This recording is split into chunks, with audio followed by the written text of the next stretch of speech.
আসসালামু আলাইকুম সবাইকে।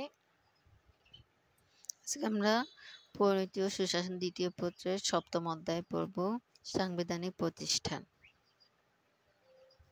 সাংবিধানিক প্রতিষ্ঠান হচ্ছে ৫টি: বাংলাদেশ সরকারি কর্ম কমিশন, নির্বাচন কমিশন, অ্যাটর্নি জেনারেল, মহাহিসাব নিরীক্ষক ও নিয়ন্ত্রক, দুর্নীতি দমন কমিশন। সাংবিধানিক প্রতিষ্ঠান বাংলাদেশ সরকারি কর্ম কমিশন, এটাকে ইংরেজিতে বলা হয় Bangladesh public service commission, PSC বলা হয় সংক্ষেপে। ১৯৭২ সালে প্রণীত প্রথম সংবিধানে ২৯ নং অনুচ্ছেদে বলা হয়, প্রজাতন্ত্রের কর্মে নিয়োগ বা পদ লাভের ক্ষেত্রে সকল নাগরিকের জন্য সুযোগের সমতা থাকবে। সুতরাং দক্ষ, যোগ্য, মেধাবী কর্মকর্তা কর্মচারীদের নিয়োগদানের মধ্যে সরকার সুষ্ঠুভাবে প্রশাসন পরিচালনা করে।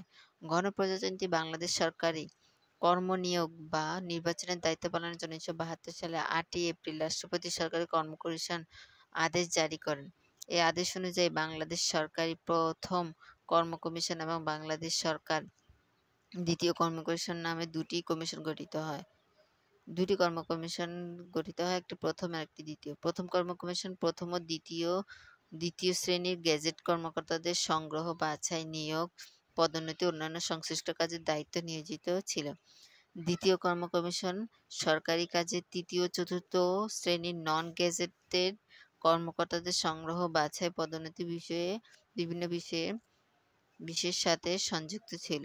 ১৯৭৭ সালে ২৮শে নভেম্বর রাষ্ট্রপতি ২৭ নং অধ্যাদেশ অনুযায়ী দুটি কর্ম কমিশনের পরিবর্তে একটি কর্ম কমিশন গঠন করা হয়।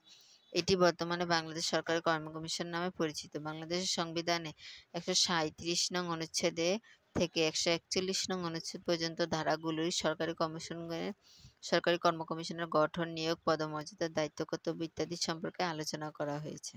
অর্থাৎ ১৩৭ থেকে ১৪১ নং অনুচ্ছেদের মধ্যে সরকারি কর্ম কমিশনের গঠন, নিয়োগ, মর্যাদা ইত্যাদি পদমর্যাদা সম্পর্কে আলোচনা করা হয়েছে। তারপর নির্বাচন কমিশন, ইলেকশন কমিশন। বাংলাদেশ একটি গণতান্ত্রিক রাষ্ট্র, আর গণতন্ত্রের মূল কথা হলো জনপ্রতিনিধিত্বমূলক শাসন ব্যবস্থা। বাংলাদেশ সংবিধানের ২য় ভাগের ১১ নং অনুচ্ছেদে রাষ্ট্র পরিচালনার মূলনীতির অংশে বলা আছে, প্রশাসনের সকল পর্যায়ে নির্বাচিত প্রতিনিধিদের মাধ্যমে জনগণের কার্যকর অংশগ্রহণ নিশ্চিত হবে। সংবিধান ও গণতন্ত্রকে ধারণা বাস্তবায়নের জন্য গণতন্ত্রী বাংলাদেশের সর্বস্তরে সর্বজনের ভোটাধিকারের ভিত্তিতে নির্বাচিত জনপ্রতিনিধিত্বমূলক শাসন ব্যবস্থা গড়ে উঠেছে। এই লক্ষ্যে বাংলাদেশ সংবিধান ১১৮ নং অনুচ্ছেদে একটি স্বাধীন, নিরপেক্ষ ও শক্তিশালী নির্বাচন কমিশনের কথা বলা হয়েছে। নির্বাচন কমিশনের কথা সংবিধানের ১১৮ নং অনুচ্ছেদে বলা হয়েছে। এটা অনেক সময় এমসিকিউতে আসে। তারপর এই কমিশন রাষ্ট্রপতি পদের নির্বাচন, সংসদ নির্বাচন, অন্যান্য নির্বাচন সমূহ স্থানীয় পর্যায়ের নির্বাচন পরিচালনা করে থাকে। মানে সকল পর্যায়ের নির্বাচন পরিচালনা করে থাকে নির্বাচন কমিশন। তারপর অ্যাটর্নি জেনারেল। রাষ্ট্র পরিচালনা করতে গিয়ে সরকারকে নানা রকম মামলা পরিচালনা করতে হয়। ব্যক্তিগত, প্রাতিষ্ঠানিক বিভিন্ন ক্ষেত্রে সরকারের বিরুদ্ধে মামলা হলে সরকারকে তা মোকাবিলা করার জন্য আইন কর্মকর্তা নিয়োগ দিতে হয়। বাংলাদেশ সরকারের মামলা পরিচালনা করার জন্য অ্যাটর্নি জেনারেল নিয়োগ করা হয়। অর্থাৎ সরকার পক্ষের আইনজীবী। সরকারের বিরুদ্ধে কেউ মামলা করলে সেই মামলা পরিচালনা করার জন্য যে আইন কর্মকর্তা নিয়োগ দেওয়া হয় তাকেই অ্যাটর্নি জেনারেল বলা হয়। অ্যাটর্নি জেনারেল নিয়োগ দেওয়া হয়। তবে সংবিধানের ৬৪ নং অনুচ্ছেদ মোতাবেক রাষ্ট্রপতি অ্যাটর্নি জেনারেল নিয়োগ দেন। সুপ্রিম কোর্টের বিচারক হওয়ার যোগ্য এমন ব্যক্তি অ্যাটর্নি জেনারেল হিসেবে নিয়োগ পান আর কি। সুপ্রিম কোর্টের বিচারক হওয়ার যোগ্যতা আছে এরকম যোগ্যতা সম্পন্ন মানুষকে অ্যাটর্নি জেনারেল হিসেবে নিয়োগ দেওয়া হয়। রাষ্ট্রপতি কর্তৃক প্রদত্ত দায়িত্ব পালনে দেশের যে কোনো আদালতে মামলা পরিচালনা, বিভিন্ন আইনের প্রশ্ন, মতামত প্রদান সহ সরকারের প্রদত্ত অন্যান্য দায়িত্ব অ্যাটর্নি জেনারেল পালন করে। মানে সরকারের পক্ষ হয়ে আইনি মোকাবিলা অ্যাটর্নি জেনারেল করে থাকেন। মহাহিসাব নিরীক্ষক ও নিয়ন্ত্রক, the comptroller and auditor general. সরকারের বিভিন্ন কাজের মাধ্যমে তার উদ্দেশ্য ও নীতি বাস্তবায়িত হয়। এজন্য প্রয়োজন হয় অর্থের। অর্থ ব্যয় ও ব্যবস্থাপনা সঠিকভাবে করতে পারা হলো সরকারের দক্ষতা। কিন্তু সরকারি অর্থ যাতে সঠিকভাবে ব্যয় হয় এবং জবাবদিহিতা থাকে, সেজন্য বাংলাদেশ সংবিধানে জাতীয় অর্থের অভিভাবক হিসেবে মহাহিসাব নিরীক্ষক ও নিয়ন্ত্রকের পদ সৃষ্টি করা হয়েছে। সংবিধানের ১২৭ নং অনুচ্ছেদ থেকে ১৩২ নং অনুচ্ছেদে পর্যন্ত ধারাগুলোই মহাহিসাব নিরীক্ষক ও নিয়ন্ত্রকের নিয়োগ, পদের মেয়াদ, কার্যাবলী প্রভৃতি বিস্তারিতভাবে উল্লেখ করা হয়েছে। মহাহিসাব নিরীক্ষক ও নিয়ন্ত্রক প্রজাতন্ত্রের সকল অর্থের হিসাব যাচাই করে। তাছাড়া প্রজাতন্ত্রের হিসাব সম্পর্কিত রিপোর্ট রাষ্ট্রপতির নিকট পেশ করেন। রাষ্ট্রপতির মাধ্যমে জাতীয় সংসদে উপস্থাপন করার ব্যবস্থা মহাহিসাব নিরীক্ষক ও নিয়ন্ত্রক করে থাকে। মানে দেশের সকল আয় ব্যয়ের হিসাব মহাহিসাব নিরীক্ষক ও নিয়ন্ত্রক করে থাকেন। দুর্নীতি দমন কমিশন, অ্যান্টি করাপশন কমিশন। দুর্নীতি একটি সামাজিক ব্যাধি। বিশ্বব্যাপী এই দুর্নীতি সর্বগ্রাসী হিসেবে আবির্ভূত হয়েছে। বাংলাদেশও দুর্নীতির করাল ঘাসে নিমজ্জিত। বাংলাদেশ সরকার রাষ্ট্রীয় পর্যায়ে সমাজ থেকে দুর্নীতি দূর করার জন্য স্বাধীন ও দুর্নীতি দমন কমিশন গঠন করেছে। সরকার ২০০৪ সালে দুর্নীতি দমন কমিশন আইন দুর্নীতি এবং দুর্নীতির মূলক কার্য প্রতিরোধের লক্ষ্যে দুর্নীতি এবং অন্যান্য সুনির্দিষ্ট অপরাধের অনুসন্ধান তদন্ত পরিচালনা করার জন্য একটি স্বাধীন দুর্নীতি দমন কমিশন প্রতিষ্ঠা করেছে।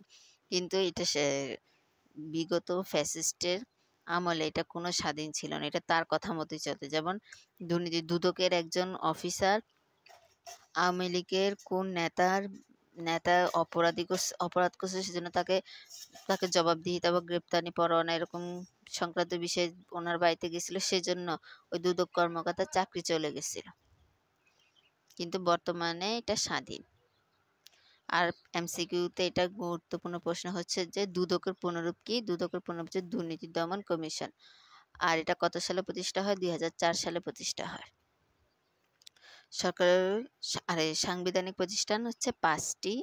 আমরা এখন প্রথমটি পড়ব, বাংলাদেশ সরকারি কর্ম কমিশন, অর্থাৎ বাংলাদেশ পাবলিক সার্ভিস কমিশন। এটা আমরা বিস্তারিত পড়ব। বাংলাদেশ কর্ম কমিশনের গঠন ও কার্যাবলী, এটা ইংরেজিতে হচ্ছে composition and functions of Bangladesh public service commission. Bangladesh সরকারি কর্ম commission, Bangladesh public service commission BPSC বা বাংলাদেশ সরকারি কর্ম কমিশন গণপ্রজাতন্ত্রী বাংলাদেশের সংবিধানের অধীনে প্রতিষ্ঠিত একটি সাংবিধানিক সংস্থা। এটি যখন পাকিস্তান আমলে ছিল তখন পিপিএসসি ছিল, পাকিস্তান নাম ছিল প্রথমে। সরকারের কর্মচারী নিয়োগ সংক্রান্ত কার্যাবলী সম্পাদনের জন্য সংবিধানের ১৩৭ থেকে ১৪১ নং অনুচ্ছেদে উল্লেখিত বিধি মোতাবেক এই সংস্থাটি গঠন এবং পরিচালিত হয়। ১৩৭ থেকে ১৪১ নং অনুচ্ছেদে ১৩৭ থেকে ১৪১ নং অনুচ্ছেদে বাংলাদেশ সরকারি কর্ম কমিশনের গঠন এবং পরিচালিত হয়ে থাকে। এই সময়ে জারিকৃত বিধি দ্বারা এই প্রতিষ্ঠানে তার স্বীয় কাজ করে থাকে। ১৯৭২ সালের ৮ই এপ্রিল রাষ্ট্রপতি সরকারি কর্ম কমিশন আদেশ জারি করে। কত সালে কর্ম কমিশন আদেশ জারি করে? ১৯৭২ সালে। ১৯৭২ সালে সরকারি কর্ম কমিশন আদেশ জারি করে। রাষ্ট্রপতি ১৯৭২ সালে ৮ই এপ্রিল সরকারি কর্ম কমিশন আদেশ জারি করা। এই আদেশে অনুসারে বাংলাদেশ প্রথম কর্ম কমিশন ও বাংলাদেশ দ্বিতীয় কর্ম কমিশন প্রতিষ্ঠিত হয়। প্রথম কর্ম কমিশন প্রথম ও দ্বিতীয় গেজেটেজ দ্বিতীয় শ্রেণীর কর্মকর্তাদের এবং দ্বিতীয় কমিশন তৃতীয় ও চতুর্থ শ্রেণীর কর্মচারীদের সংগ্রহ, বাছাই, নিয়োগ, বদলি, পদোন্নতি সংশ্লিষ্ট কাজে নিয়োজিত ছিল। পরে ১৯৭৭ সালে ২৮শে নভেম্বর রাষ্ট্রপতি ৫৭ নং অধ্যাদেশের মাধ্যমে দুটি কর্ম কমিশনের পরিবর্তে একটি কর্ম কমিশন গঠন করা। দুটি কর্ম কমিশনের পরিবর্তে একটি কর্ম কমিশন গঠন করা হয় কত সালে? ১৯৭৭ সালে ২৮শে নভেম্বর। কত নং অধ্যাদেশের মাধ্যমে? ৫৭ নং অধ্যাদেশের মাধ্যমে। কর্ম কমিশন কিভাবে গঠন করা হয় সেটা সংবিধানের ১৩৭ নং অনুচ্ছেদে বর্ণিত একজন চেয়ারম্যান সহ আইনের দ্বারা নির্ধারিত অন্য সদস্যদের সমন্বয়ে এই কমিশন গঠিত হয়। ৫৭ নং অধ্যাদেশে কর্ম কমিশনের চেয়ারম্যান এবং অন্য সদস্য সংখ্যা অনন্য 6 জন এবং অনধিক 15 জন নির্ধারণ করা হয়। এছাড়াও কমিশনের অর্ধেক সদস্য প্রজাতন্ত্রের কর্মে 20 বছরের চাকরি করেছেন এমন হতে হবে। চেয়ারম্যান এবং অন্যান্য সদস্যদের কর্মের শর্তাবলী জাতীয় সংসদ কর্তৃক প্রণীত আইনের আলোকে রাষ্ট্রপতি কর্তৃক প্রণীত আইন সাপেক্ষে নিয়ন্ত্রণ হবে। কমিশনের কাজে সহায়তা করতে ঢাকায় একটি পরিপূর্ণ সচিবালয় আছে। এছাড়া ঢাকার বাইরে রাজশাহী, খুলনা, চট্টগ্রামে কমিশনের আঞ্চলিক অফিস রয়েছে। মহামান্য রাষ্ট্রপতি কমিশনের চেয়ারম্যান এবং সদস্যগণকে নিযুক্ত করেন। রাষ্ট্রপতি চেয়ারম্যান এবং সদস্যগণদের নিযুক্ত করেন কে? রাষ্ট্রপতি। কমিশনের মেয়াদ হচ্ছে 5 বছর বা সদস্য বা চেয়ারম্যানের বয়স হবে 65 বছর পর্যন্ত। সরকারি কর্ম কমিশনের মেয়াদ কত বছর? মানে চেয়ারম্যানের মেয়াদ হচ্ছে যে 5 বছর। এর মধ্যে যেটি আগে হয়, চেয়ারম্যানের বয়স 65 বছর পর্যন্ত, এর মধ্যে যেটি আগে হয়। কমিশনের মেয়াদ 5 বছর বা সদস্য বা চেয়ারম্যানের বয়স 65 বছর পর্যন্ত, এর মধ্যে যেটি আগে হয়। তবে বয়স পারমিট করলে কমিশনের মেয়াদ 1 বছর নবায়ন করা যেতে পারে। সুপ্রিম কোর্টের বিচারপতি যে কারণে ও পদ্ধতিতে অপসারিত হতে পারেন, সেরূপ কারণ বা উপায় ছাড়া কমিশনের চেয়ারম্যান বা সদস্যদের অপসারণ করা যাবে না। সুপ্রিম কোর্টের বিচারপতিকে যে কারণে বা পদ্ধতিতে অপসারিত হতে পারেন, সেরূপ কারণ বা উপায় ছাড়া কমিশনের চেয়ারম্যানদের অপসারণ করা যাবে না। মানে সেরকম কারণ লাগবে, উপযুক্ত প্রমাণ লাগবে। গণপ্রজাতন্ত্রী বাংলাদেশ সরকারের প্রশাসনিক কাজ সম্পন্ন করার জন্য কর্মচারী নিয়োগ এবং সে সম্পর্কে দায়িত্ব পালনই বাংলাদেশ সরকারি কর্ম কমিশনের নিয়োগ প্রধান কাজ। এই কমিশন প্রধানত চার ধরনের দায়িত্ব পালন করে। প্রজাতন্ত্রের কর্মচারী মনোনয়নের উদ্দেশ্যে পরীক্ষা পরিচালনা, মেন কথা হচ্ছে পরীক্ষা পরিচালনা। দ্বিতীয় হচ্ছে নিয়োগ ও সংশ্লিষ্ট বিষয়ে পরামর্শমূলক কাজ, বার্ষিক রিপোর্ট প্রদান। 4 হচ্ছে আইন দ্বারা নির্ধারিত অন্যান্য কাজ। সরকারি কর্ম কমিশনের কার্য হচ্ছে কয়টি? 4টি। প্রজাতন্ত্র কর্মচারী মনোনয়নের উদ্দেশ্যে পরীক্ষা পরিচালনা, তারপর নিয়োগ ও সংশ্লিষ্ট বিষয়ে পরামর্শমূলক কাজ, তারপর বার্ষিক রিপোর্ট প্রদান, আইন দ্বারা নির্ধারিত অন্যান্য কাজ। প্রজাতন্ত্র কর্মচারী মনোনয়নের উদ্দেশ্যে পরীক্ষা পরিচালনা, সরকারি কাজে জনবল নিয়োগের জন্য উপযুক্ত লোকদের মনোনয়নের উদ্দেশ্যে পরীক্ষা পরিচালনা এই কমিশনের প্রধান কাজ। যেমন পিএসসিতে পরীক্ষা, মানে বিসিএস এ পরীক্ষা দিতে হয়, এগুলো সরকারি পিএসসি সরকারি কর্ম কমিশনের মাধ্যমে পরিচালিত হয়। তারপর নিয়োগ ও সংশ্লিষ্ট বিষয়ে পরামর্শমূলক কাজ,